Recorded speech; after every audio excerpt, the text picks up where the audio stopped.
Coming from Cincinnati, this is the Spin Lob.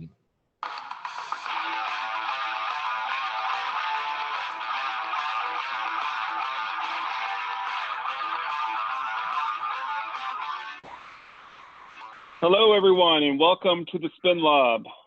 We are here with Season 2, Episode 6. We have an interview with Jay, the Outdoorsman O'Neill. Jay's coming from St. Francis University, which is in Pennsylvania, but he also has a long history of coaching and officiating.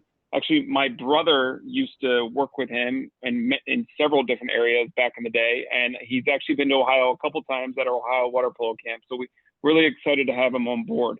The Spin Lob is produced and recorded live by Mike Jones and Nick Helwig. It's supported by the Ohio Squirrels Water Polo Club. You're never too old to get in the game. Go nuts. And if you like swimming a lot of laps, it's exactly what we're doing. I think, Nick, I believe yesterday we cleared 1,900 yards even before we got the balls out. So we're doing a lot of that.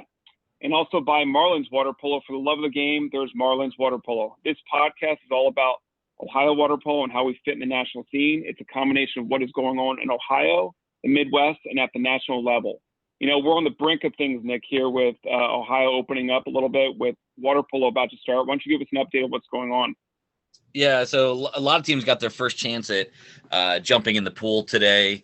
If you were anywhere on Twitter or Instagram, you saw pictures and images all across the state with teams getting their first chance to get in the pool. I know that my Aviators got a chance to get in today. They were really, really pumped to get in. Had a bunch of new kids join the program, had anything from first time players to seniors to state swimming qualifiers. So it's a good range of kids that I've got. I saw a tweet from St. Axe. They've had both sides of their pool running. I saw a tweet yesterday from up at Thomas Worthington and how pumped their coaches were to get ready to go for today. So teams all across the state were jumping into the pool. Because we do have a tournament coming up very, very quickly. The first tournament is actually this coming weekend at St. Xavier High School with some pretty heavy lineups on this one. At 8 a.m., the very first game of the season, you're going to see Upper Arlington versus Princeton. And this is going to be a heavy match for, going 5 days into practice. And then following that right up by a Catholic school duo of St. Xavier versus St. Francis. I know St. Xavier is a Jesuit school. I'm not sure exactly what St. Francis is, but I wonder if there's some sort of rival Catholic school thing they could get kind of going on. But that Saturday does have a lot of matchups. Napoleon's coming all the way down as well. Oakwood, it'll be Napoleon versus Oakwood in their sets of first games, and then going through. So lots of games there. And then Kilbourne and Thomas come down on Sunday. And so they'll take on Princeton and St. Axe and those groups. So a lot of water polo. Milford is going to make it on that Sunday as well. A lot of water polo just happening 5 days into the season. I know in the South region, our first dual matches don't happen for 2 weeks, but I believe there's a dual match happening next week up in the Columbus area. So lots of water polo happening really fast. I mean, you got to think, Mike, normally we don't even have a dual match until September, and we start August 1st. Like there's a couple tournaments in there, some early birds if you go to Michigan. But I mean, we are starting the season out running fast. Any protocols? You've been on the board a lot, talking about with all the coaches. Any protocols that you guys are mandating to be put in place, like social distancing while you're on the pool deck and things like that? I mean, it's really across the board different from school to school, based on how big your pool area is, if you can have fans. I know most teams, it seems like, are keeping the teams on separate sides of the pool. So like, for instance, today we actually, since there's no swimming coming in after water polo, we actually set our pool up for game wise. And, we have Sycamore's benches on one side of the pool and, the opposing benches on the opposite side. So when we travel shallow to deep or deep to shallow, we're never going to cross the pads of the opponent. So I know we're taking those kind of steps. I had coached in a mask for 2 hours. And Jay, I don't know if you guys are coaching in masks, but it's awful. Yes, we are. And I would agree with you 100%. It is not the easiest thing in the world to do. But at this point, you have to do what you have to do in order to play. Yeah, I will take that struggle over not being able to coach any day. But yes, lots of water polo happening, all around. And then, Mike, we've got a ton of CWPA games that are just going on across the country. Yeah, so over in McKendree, they claimed the winner 2021 Mid-Atlantic Water Polo Conference West Championship with a 21-8 defeat over Gannon University. Same tournament, Salem and Washington and Jeff had a slugfest, 25-24. Salem comes out on top. And then Michigan traveled out west. They had a tough trip. They opened it up pretty well, though. I believe they won their first game against Arizona State, which was ranked 4th. Then they lost twice to USC, and I think their last game of that weekend they lost to Arizona State, but I might have those switched. Indiana had a doubleheader at home, easily handling Salem by double digits in a couple games. So a lot of action, a lot of activity going on, and so we'll see what holds up.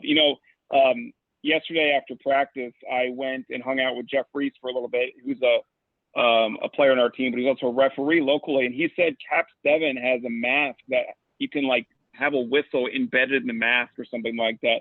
Jay, have you seen that while you're coaching, that referees are wearing unique masks to be able to protect, but yet you can still hear the whistle? Well, I actually had a conversation with Chad Packer at our first tournament at Indiana, and it looks like a bandana almost, and apparently all the referees are issued that along with a whistle this year. And I know our officials are given the opportunity to wear that and use a regular whistle or use an electronic whistle. And just from the 2 tournaments that we played in, I hope people choose the mask with the regular whistle, because the electronic whistles are very difficult for the players to hear. And it sounds more like the shot clock expiring than a whistle. Yeah. Well, and if you saw the Instagram post by, I think Chad and Greg were out reffing this weekend. It looks like Chad's wearing double protective layer with the massive beard he's got going. So it's double masking for him is double mask and beard, it looks like. So, but it was great to see. I know they were out reffing. I didn't see exactly where they're reffing, but saw the OWPRA picture of those two. So that was good to see them in action already. Yeah. All right, so why don't we get to the main event here, Jay? So welcome to the Spin Lob, obviously. I'll warn you, you are actually the first actual coach that's been coaching during COVID that's joined the Spin Lob. We've had a lot of coaches in the fall join us, which have been fantastic, just talking about protocol while they're practicing, but you've actually seen real games and experienced it. So why don't we kick it off? Talk about your experience through water polo. I know you went to Bucknell, played a lot there, and why don't you walk us through your experience and let us to hear today? Sure. Well, first, thanks so much for having me. This is great. My water polo experience started, I don't remember if it was 9th or 10th grade, but we got a new swim coach in my high school who brought water polo with him. And I went to Plum High School in Pittsburgh. And back then there wasn't water polo in Pittsburgh. North Allegheny didn't have a program. The Erie schools did have programs still back then, but in the Pittsburgh area, swimming ruled everything. And so it was really kind of great. We got this swim coach, and he started a club water polo program, and everyone was really into it. The first year it was kind of just a break from swim practice, and then evolved into more of a club, and some other schools in the area started to get clubs also, and we would do not necessarily tournaments, but go and play 2 or 3 games and really just get experience that way. And when I was looking at colleges, I was being recruited pretty heavily by Bucknell for swimming, and I saw that they had water polo. So Alan Huckins was the coach back then, and I contacted Alan and said, hey, I'm looking to play, and coming from my club team, I thought I was pretty good. And Alan said, sure, we'd love to have you on the roster. I walk in the first day of practice, and you're a 5'10", 150-pound freshman and you look at all these 6'2", 6'3" jack dudes, and you're like, well, I hope there's a spot for the small, fast guy, because this is much different than what I was used to. And it was a great experience playing all through college. Learned a lot, made some great friends. And when I graduated, while I was at Bucknell, I actually helped Mike Wooster, who was the men's coach my junior and senior year, coach the women's team. So I was the assistant club coach. They were club back then. And after graduating, I did the real world as a financial analyst for Pepperidge Farm for about a year, and realized that I really wanted to be a coach. And so my first coaching position was actually at Brown University. I was coaching their women's club team. It sounds so strange for a lot of water polo people today to hear of the powerhouses of like Brown and Harvard and Bucknell, thinking that not so long ago they were club teams. And the league back then was very different. You had Slippery Rock as the powerhouse, unfortunately no longer around, and they were Slippery Rock and Princeton, I believe, were the only true varsity programs in the early to mid 90s.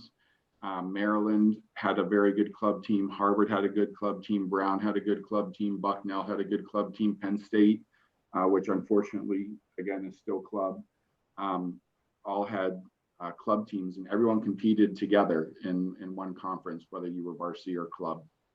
So it was very unique. So after a year at Brown, they went varsity, and the men's coach took over both programs. And from there, I went to Salem and coached at Salem for 3 years before they had kind of an up and down situation. They were on 1 year, off the next year. When the university went through a couple ownership changes throughout the years, and sports were added and dropped and added and dropped. And it's good to see now that they seem to be pretty stable with both the men's and women's programs down there. And Rob and Justin are doing a very good job. And so after 3 years at Salem, I was the aquatics director for a local school district around here. Also the swim coach, started a water polo club, had a few players that went on to play in college, had a player that went to Slippery Rock to play, had a couple that went to W&J to play. I'm not sure if they were there when your brother was there. And then after I left Somerset, I was at W&J for a couple years, for 4 years, I believe. And from there, I took over for Pat Beamer at St. Francis. So a lot of years of being around the pool, for sure. Yeah, absolutely. And my brother still talks about you to this day, in Pennsylvania water polo when it comes up in a really good light. I think he looked at you as a mentor. You've been around the block, several coaching scenarios that you've been through, so it's great. He also knows you have a very good, strong officiating mindset as well. I remember when you were in Ohio at the camp, you and I would be debating about specific calls in a good way. So I think that really brings a whole different level, because we all know Nick Hellwig, who's also on the call, has no idea how officiating works, because you just like to bark at all the refs, right, Nick? I know everything. I got one question. Go ahead, sorry. Oh, it can get you in trouble being an official and a coach. So there's a gentleman I'm friends with on Facebook, and I friended him on Facebook because I was trying to get a hold of somebody at the Pittsburgh Masters water polo team, and somebody mentioned this guy's name. I'm wondering if you know him. Do you know Mark Rudicus? Yeah, he was actually my high school coach that brought water polo. Oh, okay, good. Okay, I misheard you. That's awesome. Yeah, him and I have engaged a couple times about things that are going on out there, especially during COVID. So that's great. So you've been around to several different areas. I meant to ask at the beginning, where is Loretta, Pennsylvania, which is where St. Francis is? What part of PA is that? It is central Pennsylvania. We're about halfway between Pittsburgh and State College. Okay. So not too far away for Pittsburgh and even from Ohio players to come and actually be attracted to that school. So that's great. Right. So you mentioned Nick, some of go ahead. the coaching like in the 90s. Did you ever get a chance to coach against Dayton when they were at a varsity level, or were they done with their varsity level by the time you stepped in? I never coached against them, but I did play against them my freshman year. I believe was their last year as a varsity program in '93. Yeah, they just all the old players when I joined in 2001, talked about, and these are old because there was all these different unions, but talked about their varsity time and the travel. So I just try to find stories that I don't get to hear from the alma mater much. Yep. Yeah, they were. If I remember correctly, they were pretty good. Yeah, which is interesting because we were. I don't know if you knew the story, but Dayton's pool was a yard short. At least that's what the rumor was. So that way, that they couldn't hold official swim meets there. So it was always recreation. See, I've heard that the new pool that they put in at Slippery Rock was the exact same thing. They purposely made it a yard short. Yeah. Since you are really the kind of the first coach that has been actively coaching that we've had a chance to talk with, can you kind of highlight? I know we talked a little bit about masks, but is there anything else that you guys specifically do or concerns you have or your players might have as you go through? I know I had a player today talk to me that he's kind of concerned about transmission during a game. Have you kind of seen that at all happen, or what's been going on with those type of situations? Well, one of the big things is obviously testing, and we're required by the NC2A to test 3 times a week, and those are the antigen rapid tests. So we schedule, generally our testing cycle is Sunday, Wednesday, Friday, and as far as the players being concerned about transmission, the NC2A has come out and given spring athletes the opportunity to opt out without being penalized or losing their scholarships. So people that do have concerns, which we have some players that didn't feel comfortable playing and decided to opt out for this season until things got better. And the big thing is just to follow the protocols that your health department and your schools have in place. For us, it's big, make sure you wash hands. I don't know about you. I can't walk past a hand sanitizer machine anymore without making sure that I put hand sanitizer on my hands. Make sure you're wearing your masks every time you're inside. Travel is interesting because you need to wear a mask the entire bus ride. Water polo players, they love to eat, but there's no eating on the buses. So for example, our first tournament, we went to Indiana, which is about a 7-hour bus ride.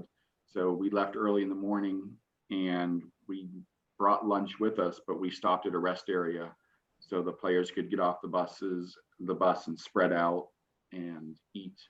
So it's been a challenge, and I will give our ladies the utmost credit. They have been great about making sure that they watch who they're hanging out with,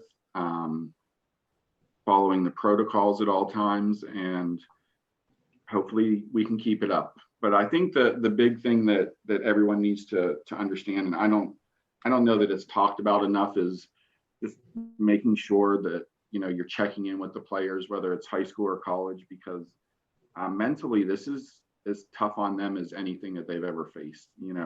They want to have a season, they want to train hard, but they're keeping their social circles small to get the risk level as low as possible, and just making sure that they're okay with all that. And it's as stressful for them when we go to get tested as it is for the coaching staff. And everyone's afraid of being that one player that tests positive. And we all know when you test, our season is 2.5 months long. When you test 3 times a week, 17 people, there's a chance you're going to pop a positive when everyone is doing everything that's asked of them. It's just kind of the way it goes. So that's a really important thing that we stress to our players also. Is there anything you specifically do as a coach to keep your, like you said, the mentality of your players, kind of checking on them, or even yourself, keeping yourself mentally, healthy? Because, as a coach, it's stressful enough anyways. The gray hair in my beard is not because I'm old. So what do you do? What advice do you have for some coaches to make sure that they can help their players and help themselves? Well, I think when it comes to the players, Allison, our assistant coach, and I, um, we have an open door policy. If you ever have problems, you're supposed to let us know. And um, I get texts at 11:30 at night or 6 a.m. and players are like, "Coach, I'm really stressed," stuff like that. And you just have to be open and respond to them. And if you can't help them, try to point them in the direction of someone that can as quickly as possible. And as a coach, spend as much time outdoors as you can. Yeah. I did that. I broke out the fire pit, brand new fire pit on Saturday, and was out there for about 6 hours. Yeah. Oh, there you go. Unfortunately, it rained here all weekend, so I couldn't do that. So, talk to us about your captains. You don't have to name them, but like, what kind of pressure do you put on your captains during the situation? Are they kind of an extension of you and your assistant coach in this situation during COVID? Well, we don't really want to put pressure on our captains about COVID stuff. We had a team meeting when everyone got back in the spring and said, "Hey, we want you guys to sign this pledge. This is what we're asking you guys to do this semester, and it's different than any semester you guys have ever played water polo. And we look for you guys to hold each other accountable, just like if it was a regular year, we ask you guys to hold each other accountable. This is just a little more important." And as far as our captains, we have 3 juniors that are our captains, and they do an absolutely fantastic job. They communicate well with us, communicate well with the team, and we always ask our players that if they do have a problem, obviously the coaching staff is there for them, but we ask them to use the captains as much as possible because they are in good leadership roles, and we select captains that are not only good in the classroom but are great leaders and can often offer a lot better advice than the coaching staff, because they're also going through stuff on a daily basis that the players are going through that the coaches are not. So that's a very important resource, is to make sure you use your captains. I think that pledge aspect is next level, Jay.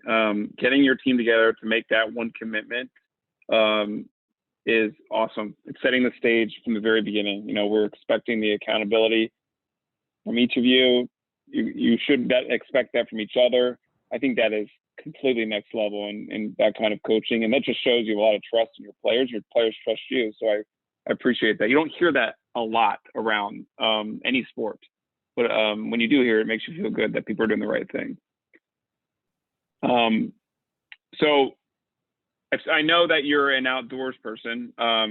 We have it in the title here. I want to hear about some stories where you've taken trips, and I feel like John McBride, you've taken a couple trips there with him all over the East Coast. So can you give us a peek into why you like being in the outdoors? What kind of trips you've done and things like that. Sure.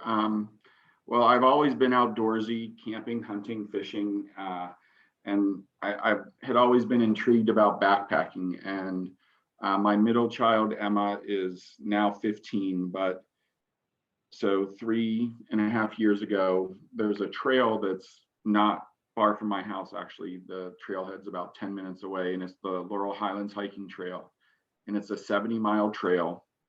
And the one summer, Emma and I were talking. I said, "Hey, let's buy some backpacking equipment and we'll just do a section hike." So we decided to do 2 sections. It was, I think the first day it was 5 miles, and the second day it was 8 miles. And it was a blast. She absolutely loved it. I absolutely loved it. I couldn't walk the day after we did it, but it was fantastic. So I started talking to McBride about it quite a bit, and he said in his younger days he did a lot of backpacking in New England and has wanted to get back into it. And so the following summer we had a crazy idea of our first actual long hike. We are going to do the entire Laurel Highlands Trail, and Emma wanted to go with us. So we loaded stuff up. Our packs were probably 20 pounds heavier than they should have been, and we set off on the trail. And apparently I hike rather quickly. And the first day we covered 13 and a half miles, and John and my daughter Emma were about to kill me because I was hiking too quickly. So McBride decided he was going to lead the rest of the trip so that everyone survived. And we got to the end. It took us 6 days. Did not smell pretty, needed some real food, something terrible, but it was a great experience. And from there, we have done almost all of the long trails in Pennsylvania. Probably our hardest trip that we did the Pemi Loop up in, I believe it's Vermont. It's in New England. I'm pretty sure it's Vermont. And it's through the Presidentials in the White Mountains, and by far the hardest thing I've ever done. The trail itself is a loop trail, and it's really not that long. I believe it's 30 or 32 miles, and we did it in 3 days. But I believe you cross 4,000 foot peaks and 5,000 foot peaks, and you're up above tree line most of the time. And you're going over boulders, and it was not for the faint of heart. And the funny thing was, when we ended the trail, we were planning on camping out because we finished late.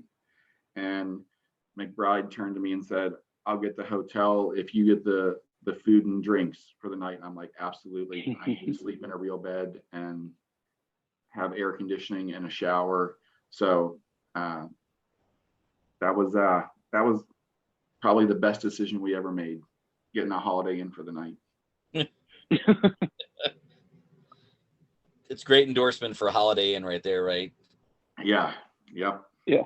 They're not a sponsor just yet, but they will be now.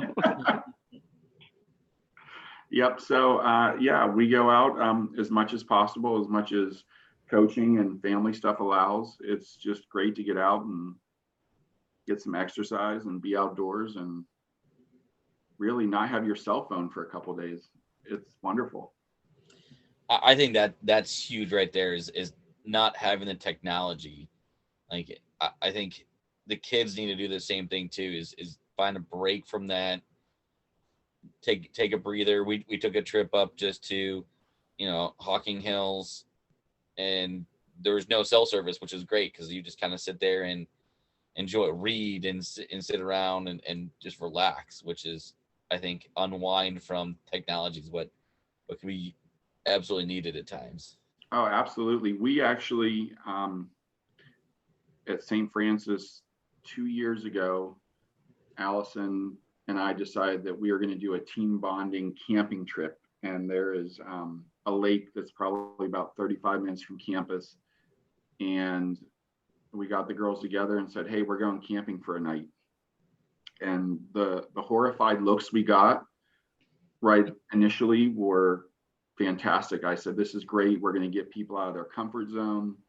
And we went, and they either slept in tents, or we have a bunch of players that like to hammock around campus. So they brought their hammocks and they were lounging around, and they went swimming in the lake and played spike ball and some volleyball and had a blast. And that, unfortunately, the 2 years after, last year, we didn't do it because of a scheduling conflict. And obviously this year we couldn't do it because of COVID. But it's a tradition that hopefully next fall we'll be able to start again, because the players really enjoyed it. And even the ones that had never been camping, never really done anything outdoors, said it was one of the funnest things they've ever done. So hopefully we can continue that. Very nice. So we'll close with one more question. Sounds like you are kind of an early riser because you get out and hike and backpack. I guess you got to kind of get up early on some of those days. What is your favorite morning drink? And we'll kind of go around the horn here. So Jay, why don't you lead us off? What is your favorite morning drink right when you get out of bed? What do you need? Black coffee. What about you, Nick? It's either just got to be some just ice cold water or iced tea. Well, I mean, I'd say probably about 2/3 of the year is gonna be iced tea. Just so as I'm cooking, because my morning stuff is kids getting to school, I'm making breakfasts, doing dishes, and so it's just whatever I can kind of guzzle down quickly. All right. So what about you, Mike? I think I'm on Jay's side with coffee. I do like a little bit of milk in it, but it needs to be whether it's ice or hot, it doesn't matter. I need that pretty much instantaneously. Water is a very close second. So very nice. Jay, any closing remarks as we kind of let you go here? Again, we can't thank you enough for everything you've taught us about outdoors, water polo, coaching in this COVID world. Any kind of closing remarks you want to provide? Just hopefully, since we're still in this dead period, Ohio is streaming all their water polo games, because in this day and age, that's how we recruit. As far as I know, we've got a lot of streams going to be happening. So, and it hopefully will be up on the OhioWaterPolo.com website, being able to have a link for all that stuff. Excellent. Yeah. Well, thank you again. We're going to go ahead and remove you from the call. Can't thank you enough. We may bring you back on later in your season. I know you have a relatively short season, but maybe in a couple weeks or so, just to see how things are going. Or if you have any topics that you want to bring to the podcast, we're happy to embrace them, and we can kind of let you free flow through that topic, whatever it might be. So we appreciate it. Great. Well, thank you so much for having me, and best of luck with the water polo season in Ohio. I know Pennsylvania had some ups and downs with COVID, but they had a pretty successful season, and hopefully other places can follow suit. Yeah. Sounds good. Agreed. All right. Well, thanks again, Jay, for having me. Thank you, Jay.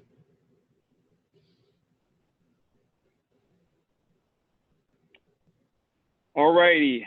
So that is it. A nice discussion with Jay O'Neill. He is the St. Francis University women's water polo coach. He has coached at Salem. He has coached at Washington Jefferson. He has played for Bucknell. He is good friends with John McBride, who coaches Bucknell. I know he has a good relationship with Felix Mercado up in Brown. So he kind of has a nice network of a lot of people he knows, and he's not too far away from Ohio. Anyone interested, St. Francis University. I know. Correct me if I'm wrong, Nick. We've had one player, I believe, play for Jay. We forgot to ask him, but Camille Nayon from Mason, Ohio, I think. Is that right? I believe that's right. Mason, Ohio. Yeah. All right. So are you good with us closing this up, Nick? That sounds good to me. Close it up? All right. I'll close it up. So the Spin Lob is produced and recorded live by Mike Jones and Nick Helwig. It's supported by the Ohio Squirrels Water Polo Club. You're never too old to get in the game. Go nuts. And also by Marlins Water Polo. For the love of the game, there's Marlins Water Polo. And our theme music is produced by Jason Shaw at audioandaudix.com. See you next time on the Spin Lab.